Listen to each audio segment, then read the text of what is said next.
Arkadaşlar merhaba, umarım çok çok iyisinizdir.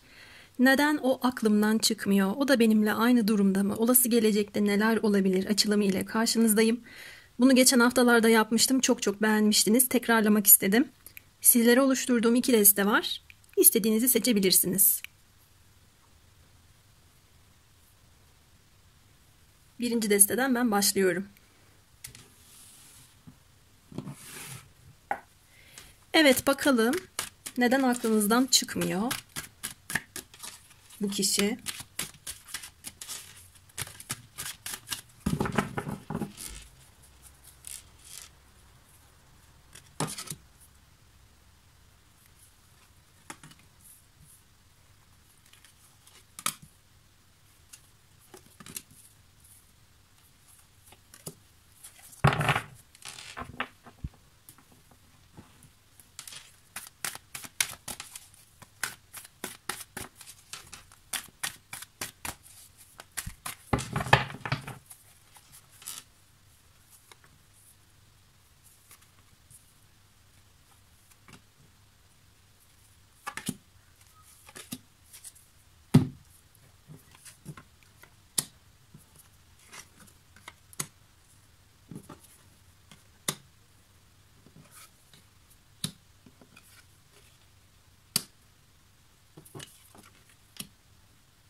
Şuraya bir ek kart açmak istiyorum.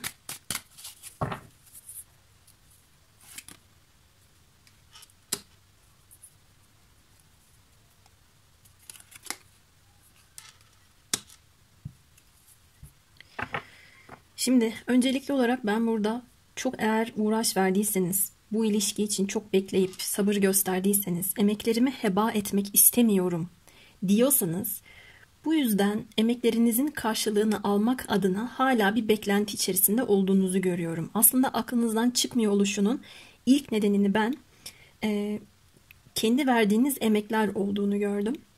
Hala da üzerinde özveride bulunuyor olabilirsiniz. Bu kişinin iş, para, kariyer konularıyla ilgili uğraşlarını da görüyorum. Onun bu yoluna saygı duyuyor olabilirsiniz. Bu konuyu hallettikten sonra bana geleceğini bir şekilde hissediyorum dediğinizi görüyorum. Kendi içinizde bağımsız bir noktanız var. Aslında heba ettiğinizi görmüyorum. Neden aklımdan çıkmıyor, kafayı yiyeceğim, kabusu mu oldu bu kişi, bu durum benim dediğinizi görmüyorum. Burada kendi kendinize yüklenişiniz yok. Ama çok yüksek bir çekim var. Çok yüksek bir tutku var. Göz ardı edilemeyecek kadar. Kendi içinizde bunun farkındalığını yaşadığınızı görüyorum. Karşı tarafın farkında olmasını beklediğiniz çıkıyor. Bu yüzden de aklınızdan çıkmadığını gördüm. Bu soruya göre açtığım kartların cevabı tam oturmadı. Bunu da fark ettim. Burada sizin adınıza neden aklımdan çıkmıyor değil de neden hala çok yoğun bir titreşim ondan bana geliyor ya da neden hala ben bu durumun içerisinde çok yoğun bir arzu ve tutku hissediyorum sorularının cevabı daha iyi oturur. Bir de ben bu kişinin kendi özüne aykırı davrandığını görüyorum. Siz bu kişide bunu fark etmiş olabilirsiniz. O yüzden buna eğilim gösterip bu kişinin kendisine zarar veren yönlerini tamir etmeye yardım etmiş de olabilirsiniz. Bunun sonucunu bekliyorsunuz gibi de gördüm. Bu kişi biraz suskun ve inatçı, materyalist bir karakter olarak gelmiş. Daha çok yeni bir şeye adapte olacaksa da, başlayacaksa da kendi kararıyla olsun isteyen bir yapısı var. Sizin ona başka bir pencere açmanız, şöyle bir kapı da var, buradan da bir bak, buradan da bir gir, adım at demeniz bu kişi için en başta inatçılık sebebi. Neden bakıyormuşum ki diyebilir. Ama kendisini keşfetmesi açısından siz karşılaştırılmışsınız. Açılımlar bir bütün. Ben şimdi aramızdaki bağlantı ne, o da aynı durumda mı gibi soruları ilerleteceğim ama burada sizin bu kişinin kendi iç dünyasında ona zarar veren şeyleri aynaladığınızı görüyorum. Karşılaştırılma amacınız bu olabilir ya da hikayenize göre bir ilişki yaşadıysanız o ilişkide birbirinize yansıttığınız durumlar bu konuya ışık tutuyor. Bu kişi aranızda sizin ruhsal bağlantı var. Reenkarnasyon mesajı gelmiş. Dünyevi boyutta çok fazla takıldığı için hayır diyor, inkar ediyor. Özveride bulunma noktasıyla ilgili kendisini hazır hissetmediğini görüyorum. Sizde ise durum tam tersi. Ama ben sizden de yansıyan bir endişe görüyorum. Bunu da yarım kalmasın sorayım şimdi. Neden sizde bir endişe çıkmış? Kendinizle ilgili değil de karşı tarafla ilgili algıladım ben. Kupa sekizlisi. Ruhunun yolundan gitmeyeceğine dair bir endişeniz var. Doğru şeylere emek verip fedakarlık yapmayacağıyla ilgili bir endişeniz var. Tabii bu sizle alakalı da olabilir arkadaşlar. Doğrudan bireysel mesaj olarak da alabilirsiniz. Ben acaba doğru şeyler için mi emek verdim? Yanlış yere mi emek verdim? Aldandım mı? Kendimi mi aldattım? Ne oldu? Güvenebilir miyim? Güvenemez miyim?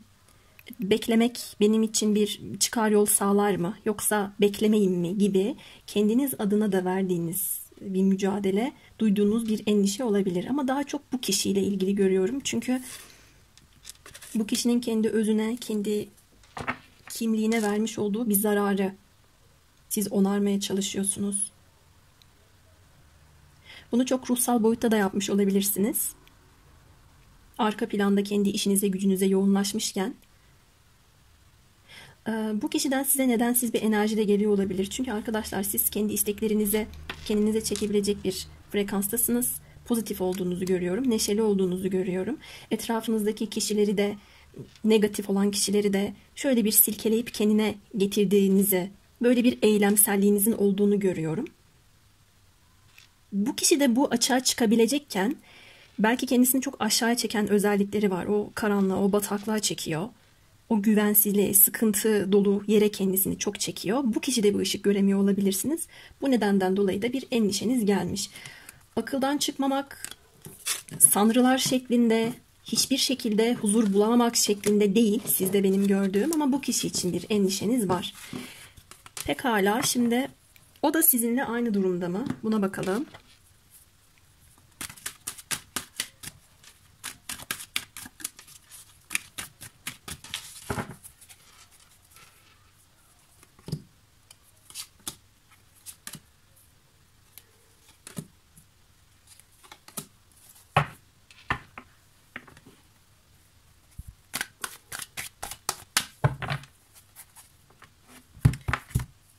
Tarot kartları düştü. Bunları şöyle şu tarafa alayım ben.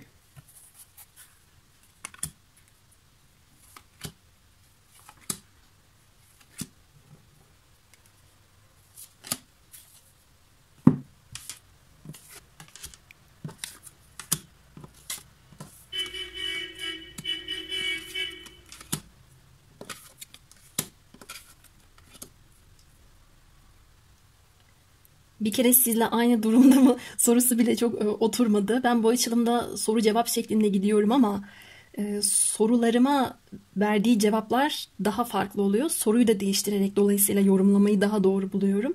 Bu kişi çok berbat bir durumda. Bakın, kendisine zarar veren yönleri gelmiş. Kaderinde bir çıkış yolu bulmaya çalışıyor ama o kadar çok başarısızlıklar, mutsuzluklar ile karşılaşıyor ki kendi hayatında iç rehberliği yok. Başka kişilerin laflarını dinleyip etkisi altında kaldığı için bu kişilerin hep hatalar yaptığını görüyorum. Siz bu kişi için bir rehber, bir kılavuzsunuz. Bakın, kılavuz rehberlik kartının altına üstüne ermiş gelmiş.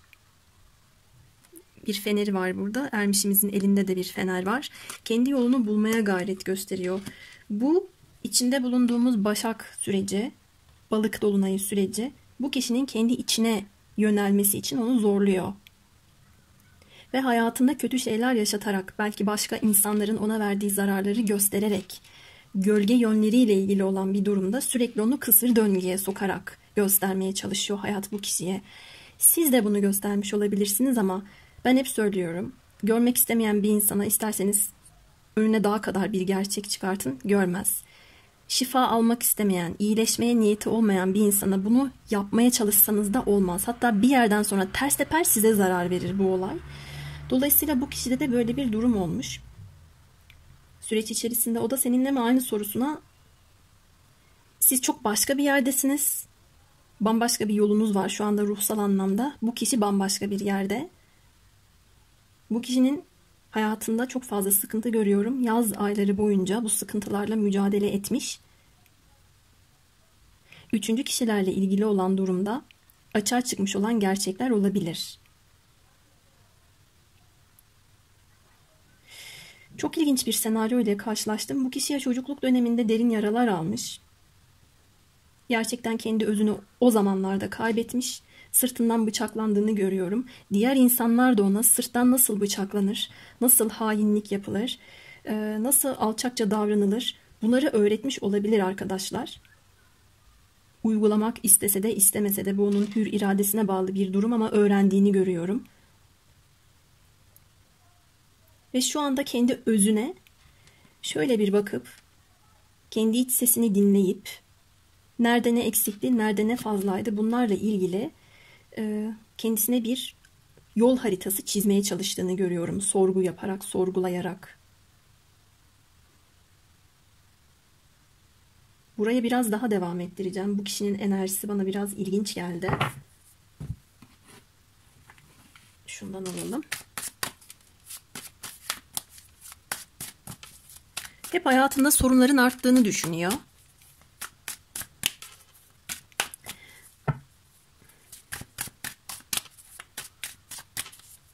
Çevrenin etkisi altında çok kaldığını görüyorum ben. Kendi davranışlarını çevreye göre şekillendirdiği için özü gibi davranamamanın vermiş olduğu derin bir mutsuzluğu yaşıyor. Bana bir aidiyet duygusuyla ilgili bir tema yansıyıp duruyor. Kendisine bu insan ait hissetmiyor içinde bulunduğu ortama. Konuştuğu insanlara benimseme problemi yaşıyor. Ama yine de bakın şöyle bir ilginçlik de görüyorum ki bunu da yapmış. Şimdi kendi iç dünyasında hesaplaşma yaptığını görüyorum. Kendi kendine bol bol konuşuyor olabilir.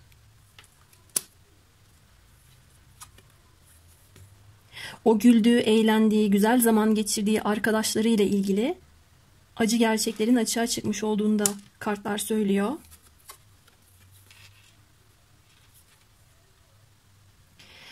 Bu kişinin güven noktası, ciddi ilişki noktası ile ilgili bu yaz aylarında yaşamış olduğu bir iç çekişme olmuş. Çevresindeki insanlar buna vesile olmuş olabilirler. Durumunuza göre alın. Herkes için geçerli olmaz ama yasak ilişki, rekabet, üçüncü kişi durumları, ilişkiye dahil olan, dahil olmak isteyen, bu kişinin sizin gibi hissetmiyor oluşu ya da sizden daha beter hissediyor oluşu ile ilgili olan durumda bu bağlantıya zarar vermesiyle ilgili bir hesaplaşma yaşadığını da söyleyebilirim içinde. Çok önemli bir ders almış ama. Sırttan nasıl vurulur, nasıl insana kalleşlik yapılır bunu öğrendiğinden söz etmiştim. Uygulayıp uygulamamak onun iradesine bağlı kalmış bir durum. Ama daha çok bana kendisi bıçaklanmış olarak geliyor. Ve şu anda bu kişi başka insanlara güvenmek yerine en yakınlarına güvenip hareket etmesi gerektiğini algılamış. Kendisinin kurmaya çalıştığı bir ailede olabilir. Aile içindeki bütünlük, doğru yoldan gitme, sevdikleriyle beraber olma gibi bir süreçten geçtiğini görüyorum. Aile onayıyla ilgili olan bir durum da çıkıyor arkadaşlar. Eğer ilişkinizi ailesi onaylamıyorsa bu konuyla alakalı mücadeleler vermesi gerektiğini idrak ettiğini görüyorum. Peki şimdi sizle ilgili neler hissediyormuş? Bir de bunu soralım. Duyguları neymiş size?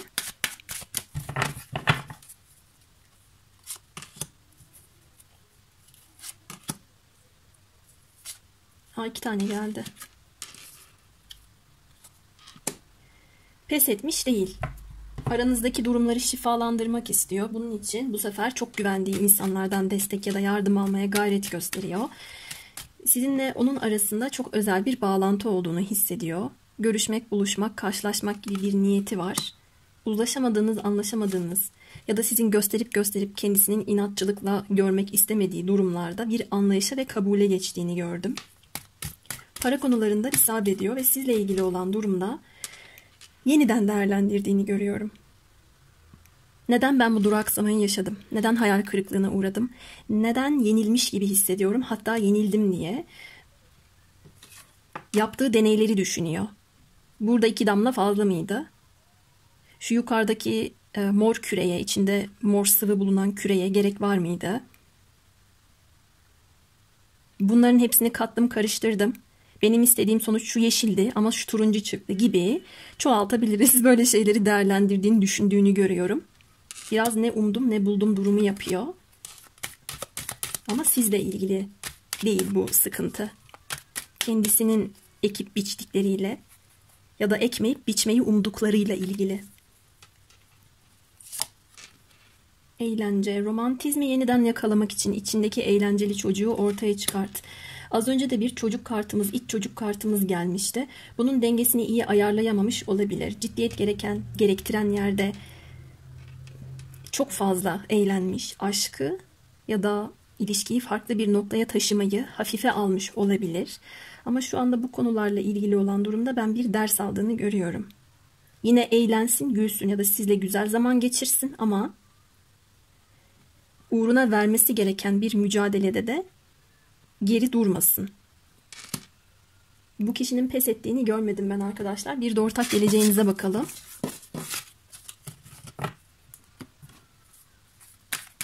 Ortak gelecekte neler olabilir? Sadece 3 kart çekmek istedim.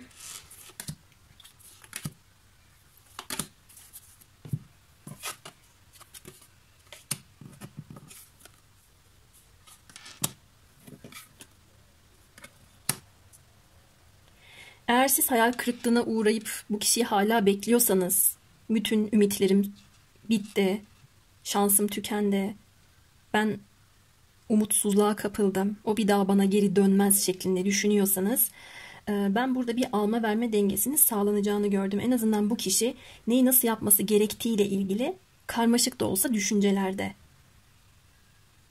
Bunu çok net oturtabilmiş olduğunu görmüyorum hayatında.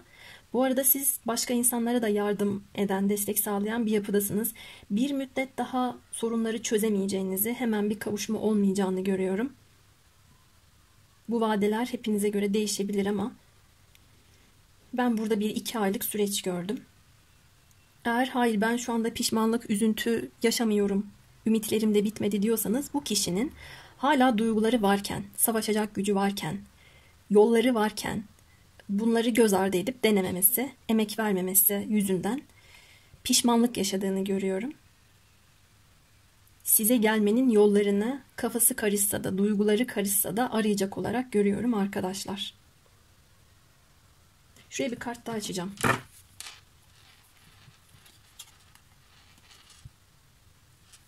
Tıkanıyor sonra. Bu kişinin daha süreci bitmemiş. Bu kişi kendi içinde bir inisiyasyon sürecinde. Fedakarlık yapma noktasında çok büyük sıkıntılar yaşıyor. Ya kendini durduruyor aldığı dersler yüzünden ya da çevre koşulları, kaderinde yaşadığı durumlar ile beraber duraksamaya uğruyor. Askıya alındığını görüyorum ama bir cefa çekişi var. Çok daha farklı bir noktadan bakıp hayat onu, egosunu yenmeye zorluyor. İç çekişmesi ve mücadelesinden yeni bir ruhsal durum açığa çıkartmaya çalışıyor hayat. Ve tabii siz de bu konuda bu kişiye yardımcı olmuşsunuz. Ben aranızda özel bir bağlantı olduğunu düşünüyorum. Sizin bu kişiye çok yardımınız dokunmuş olarak gördüm. Onun sürecini merak ediyor olabilirsiniz. Kendinizden daha çok. Çünkü kendinizi kontrol edebiliyorsunuz. Hayatınızdaki dengeyi sağlayabiliyorsunuz gördüğüm kadarıyla. Bu kişinin size yetişmesi ya da sizin açtığınız kapıya yanaşıp oradan geçmesinin zaman alacağı çıkıyor. Evet arkadaşlar, birinci deste için söyleyeceklerim benim bu kadardı. Uyan kısımlarda, yorumlarda buluşalım. Şimdi ben hemen ikinci desteye geçiyorum. İkinci destemizdeyiz. Merhabalar tekrar. Bakalım sizde de sorduğum sorularla bana cevap mı verecek kartlar yoksa daha başka sorularla mı bana yorumlatacak? İlk sorumuz. Neden aklımdan çıkmıyor?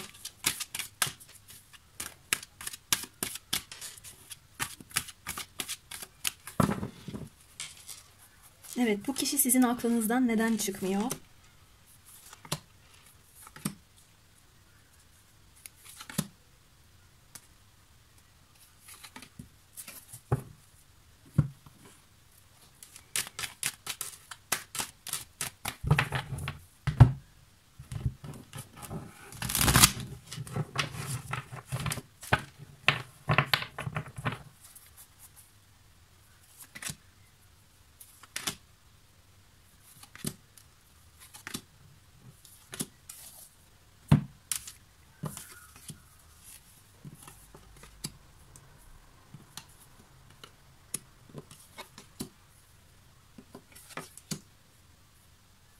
Hem bir karma hem de bir ikiz alev bağı çıktı. Arkadaşlar kartları gördünüz, karıştırdım ve bir önceki destede de tam bu kısma hem de aynı kart gelmişti. Hiçbir şey tesadüf değildir. İkiz ruh bağlantısı kartlarda. Ama partnerlerden birinin bir karma yaratmış olabileceği ile ilgili bir mesaj geliyor. Burası çok daha karışık. Burada her ikinizi de zorlayan bir yol var. Birbirinize pek çok şeyi yansıtıyor olabilirsiniz. Ben bu açılımda dişil kısmı besleyen bir kişi olarak gördüm. Eril kısımda ise erilin kendisine zarar verdiğini, kendi özünü kaybettiğini, kimliğinin çok daha dışında davrandığını, kendisini keşfetmekle yükümlü olduğunu görüyorum. Aranızda önemli ve özel bir yolculuk olduğu için aklınızdan çıkmıyor. Bu kişiyi çok fazla beslemiş de olabilirsiniz ama besledikçe bu kişiye zarar vermiş de olabilirsiniz arkadaşlar. Şu anda bir dönüşüm sürecinde olduğunuzu görüyorum. Ruhsal anlamda her ikinizin de seviyesi aynı olmayabilir. Farklı bir seviyeye hazırlanma aşamasında olduğunuz gözüküyor. Bu sebepten aklınızdan çıkmıyor. Yanılsamalar, korkular, size belirgin gelmeyen, son derece bulanık bir suyun içinde yüzüyormuşsunuz gibi hissettiğiniz durumlar var. Bu yüzden o suda bazen boğuluyor gibi hissediyorsunuz. Kendi korkularınızla yüzleşiyorsunuz. Güven, huzur, emek noktasında verdiklerinizin karşılığını almak istiyorsunuz. Alamayacağım diye bir korku içinde olduğunuzu görüyorum. Bu yüzden aklınızdan çıkmıyor. Çok fazla muhakeme yaptığınız çıkıyor arkadaşlar. Şunu da çok sorguladığınızı düşündürdü bana kartlar. Acaba gerçekten bizim aramızda çok önemli bir bağlantı olduğu için mi? O benim ikiz ruhum olduğu için mi? Aklımdan çıkmıyor diye. Burada en iyi hayat arkadaşın yazmış ama bazen ikiz ruh özelliklerinde taban tabana zıt da olabilirsiniz. İlla her şeyinizin birbirine çok fazla benzediği ile ilgili bir tema ile karşılaşmıyoruz. Birbirinize yansıtırsınız. En iyi halinize, en iyi versiyonunuza kendinizi taşırsınız.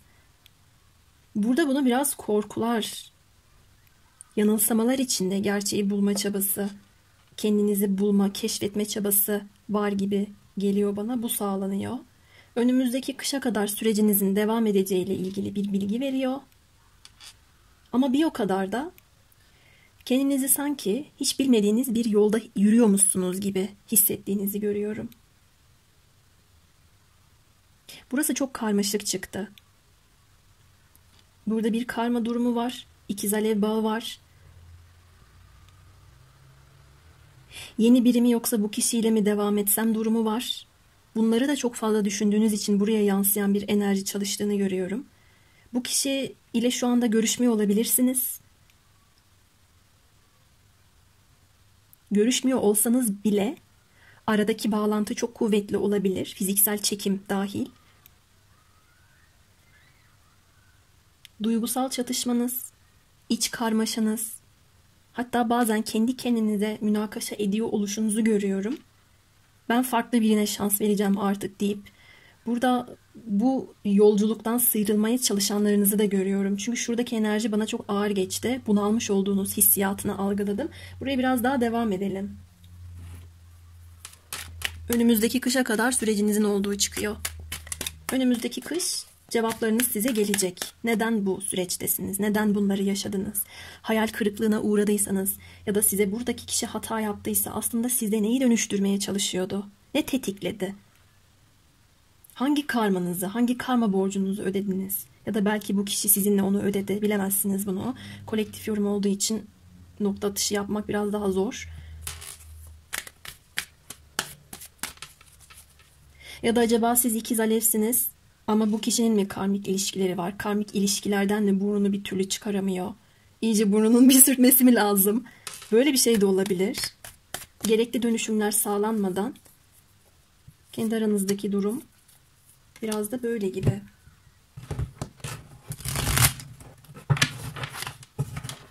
Bakalım gene ortak kartlar gelecek mi? 3 tane alalım, yeterli olur. Evet, aranızda yansıtma enerjisi çalışıyor. Ruhsal bağlantı olduğu için. Sizin düşündüğünüz ya da hissettiğiniz şeyleri bu kişi de hissediyor. Hayatınızda, günlük hayatınıza, işlerinize devam ederken, başınızda olumsuz bir şey gelmiyorken, bir anda böyle bir bunalım hissediyorsanız, bu kişiden size yansıyan bir durum arkadaşlar.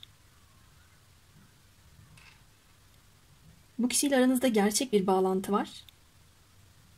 Ama gerçek bir bağlantıyla beraber tüm yanılsamalar, tüm yalan durumların açığa çıkmasıyla ilgili ve onlardan kurtulma yolculuğunuzla ilgili bir durum da var. Evrenden size sunulmuş ya da bu kişiye sunulmuş bir teklif olabilir aranızdaki durum. Ben aranızda bir ruhsal ve bir aile bağlantısı olduğunu da düşünüyorum. Hadi şimdi diğerine geçelim. Diğer sorumuz neydi? O da benimle aynı durumda mı? Burada geçmiş yaşam göstergeleri, kişinin en iyi versiyonuna ulaşabilmesi için, bireysel yaşam amacını gerçekleştirebilmesi için sürekli karşısına aynı senaryoların ya da korkuların çıkmasıyla ilgili bir mesaj algılıyorum. Şimdi ben burada siz besleyen tarafsınız, karşı tarafı beslemişsiniz dedim. Bu iyi bir yönde de olabilir. Karşınızdaki kişi bu bağlantıya zarar vermiş, bunu göz ardı etmiş olabilir. Ama kendinizi beslemek yerine bu kişiyi beslediyseniz kendinize de vermiş olduğunuz bir zarar olabilir. Ben besledim, güven verdim, huzur verdim. Karşılığında hiçbir şey olmadı deyip de boynu bükük kalmış da olabilirsiniz. İşte kendinizle ilgili olan durumda da yüzleşmeniz gereken, dönüşmeniz gereken şeyler olduğu bilgisini veriyor kartlar. Aklınızdan çıkmıyor oluşunun ben geçmiş temaya çok bağlıyorum. Sadece bu kişi değil. Neden hep aynı senaryo başıma geliyor? Ben neden hep aynı sonucu yaşıyorum? Ya da bu sorunlar niye hiç bitmiyor? Evet, önceden de veriyordum. Şimdi elimden geldiğince kısmaya çalıştım da diyebilirsiniz. Bunu tayini kendi içinizde yaparsınız. Bu sefer de aynısı oldu. Ötekiyle kıyaslıyorum. Bu sefer de aynısı oldu. Bu kişi benim için gerçek bağlantımsa, ruh ikizimse, aramızda böyle bir şey varsa neden bunda aynısı oldu gibi. Böyle şeyleri çok sorguladığınızı görüyorum. Bir de karşı tarafa bakalım. Onda hal durum neymiş? O da senin gibi hissediyor mu? Seninle aynı durumda mı? Sonra hislerine bakacağım. Evet, sen nasıl durumdasın? Söyle bakalım. Hangi durumdasın? Sen nasıl durumdasın? Soruya bak.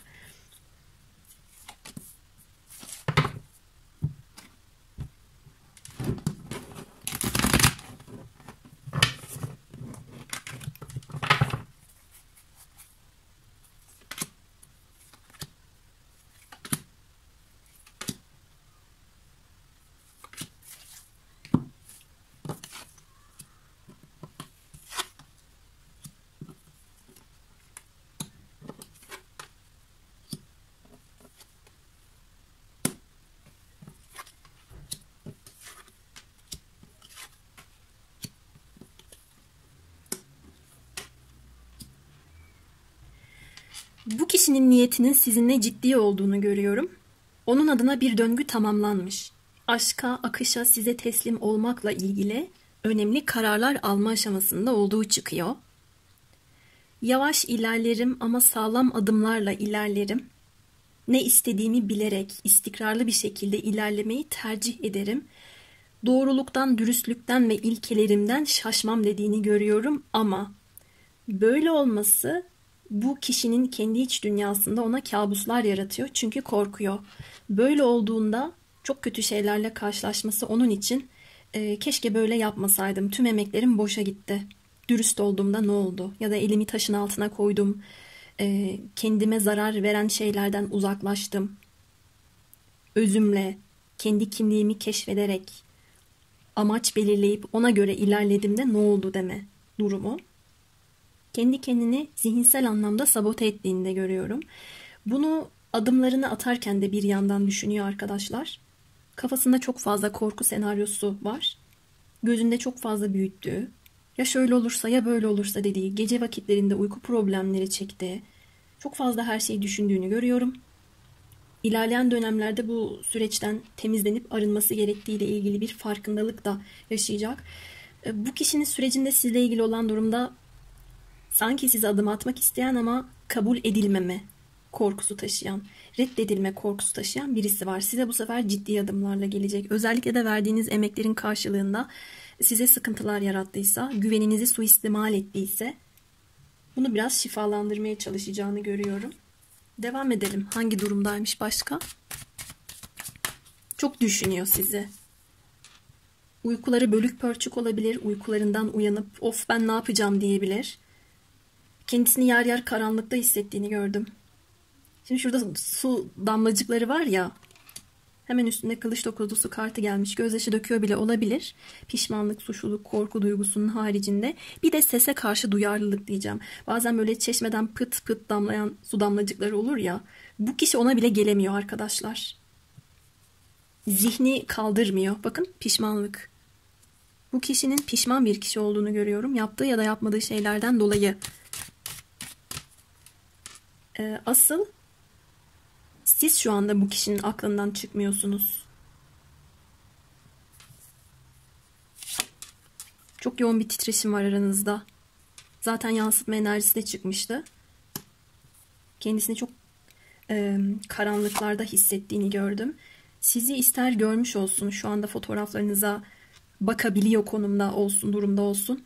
İsterse de olmasın, mükemmel olarak hatırladığını da görüyorum. Peki şimdi bu kişinin duygularından devam edelim. Neler hissediyorsun? Az çok burada hisleri de geldi gerçi. Bu bağlantıya zarar vermiş olmasının pişmanlığını yaşıyor kendi içinde. Neler hissediyorsun? 3 kartla bana söyle.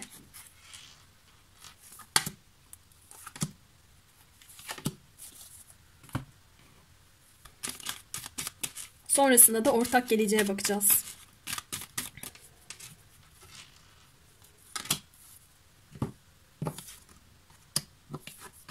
Bu kişi sürekli sizi hayal ediyor.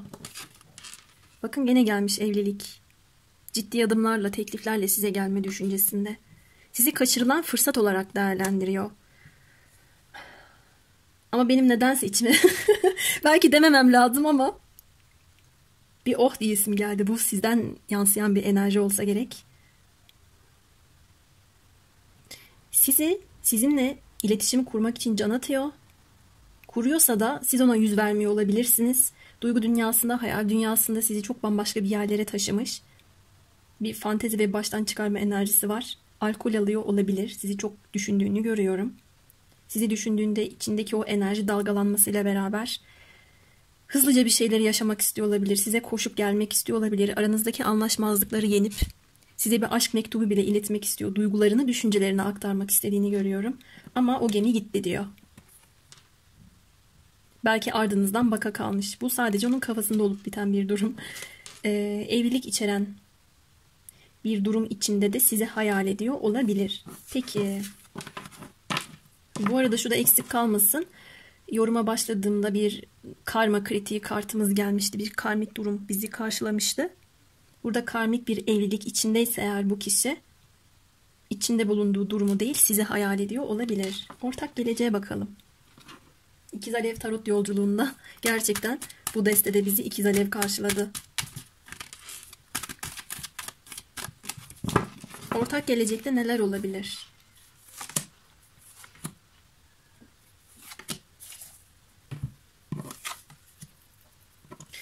Bu kadar olabilir arkadaşlar. Bu sefer de kupa ikilisi ilahi eş geldi. Yok, siz birbiriniz için yazılmışsınız. Ve kader sizi tekrar bir araya getirecek. Ama bu kişinin ben zihnini güzel yönetebildiğini görmüyorum. Ya sürekli akıl oyunları oynuyor, ya sürekli kendini ya da sizi kontrol etmeye çalışıyor. Karşınızdaki kişi böyle bir insan. Ego problemleri olabilir.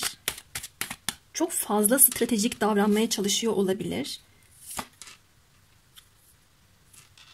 Kendisini gaza getiriyor olabilir.